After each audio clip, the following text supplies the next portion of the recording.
I'm going to do something now that will be controversial, but I'll just read something.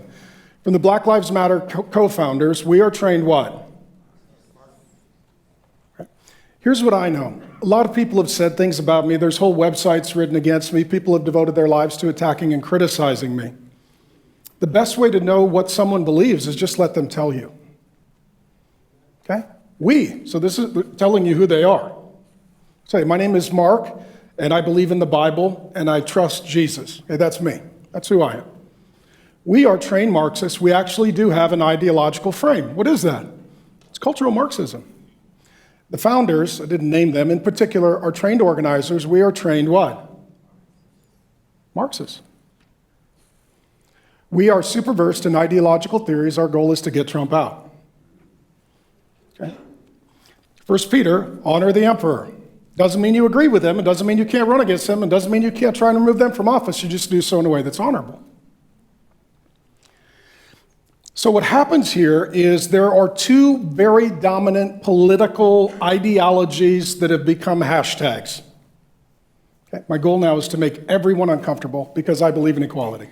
Okay? Black Lives Matter, make America great again. Okay? As messages, would you agree, they're both pretty good.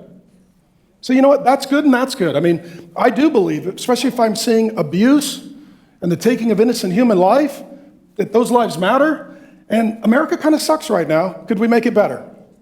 Amen? I mean, can we all vote for that? Like, can we love these people and fix this broken country? The messages are fine, but behind them are entire movements. And as soon as you state the message, you've connected yourself to the movement, which is why if I was wearing either of those hats, we would need turnbuckles in the auditorium, and this would turn into WWE SmackDown. That's what would happen.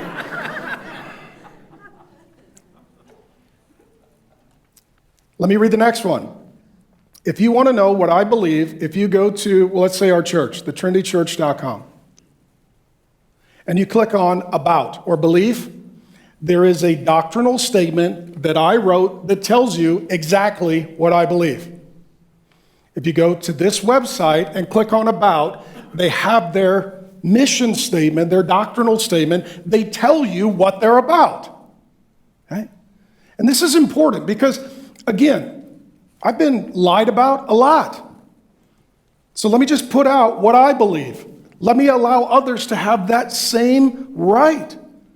I'm not going to get some out of context statement that doesn't apply and then construct another context and then misappropriate it.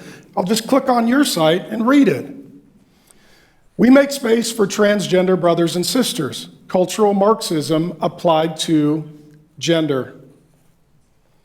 Brothers and sisters, that's Bible language. We make space for transgender brothers and sisters to participate and lead, dismantle, transfer power.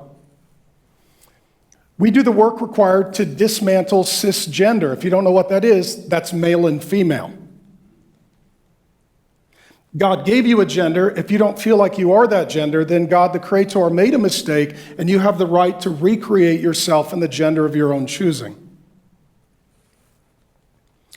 And uplift black trans folks. Well, why that?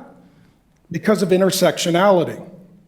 More categories. Also, one of the co-founders is married to a black trans woman. Especially black trans women. We build a space, that's an institution that is free from sexism, misogyny, and environments in which men are centered. Men loving, leading, like Christ, their families.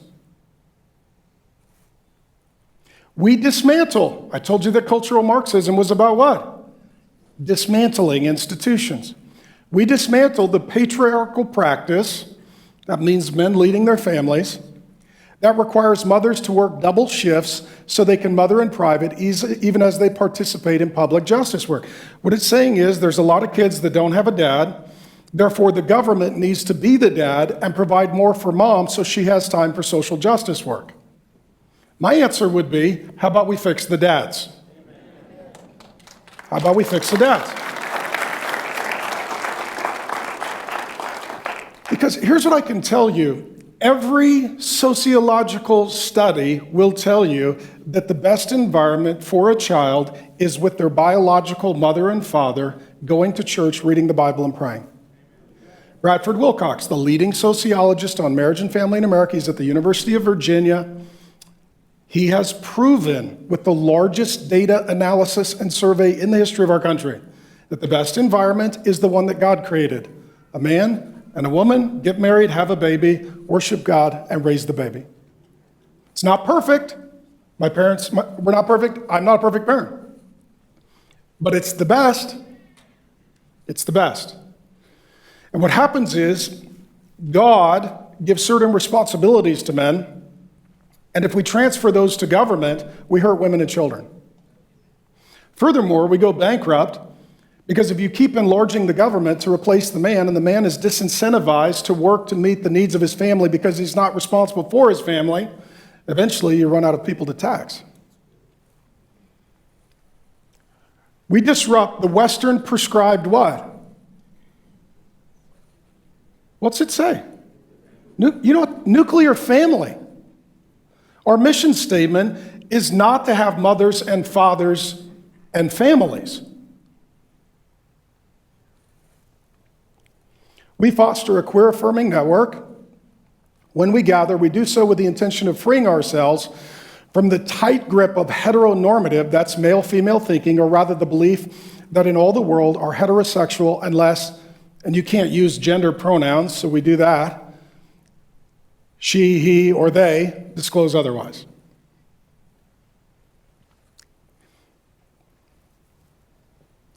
So here's where we find ourselves. We have to ask this question: is there a problem? Could we do better? And issues of race and gender. And is cultural Marxism the best solution? And what you are left with is some people see these as being presented as connected issues. So if you say there's a problem, you have to accept the solution. Therefore, some people will feel pressured to deny that there is a problem because they don't like the solution. Other people who will accept that there is a problem will then also accept the solution.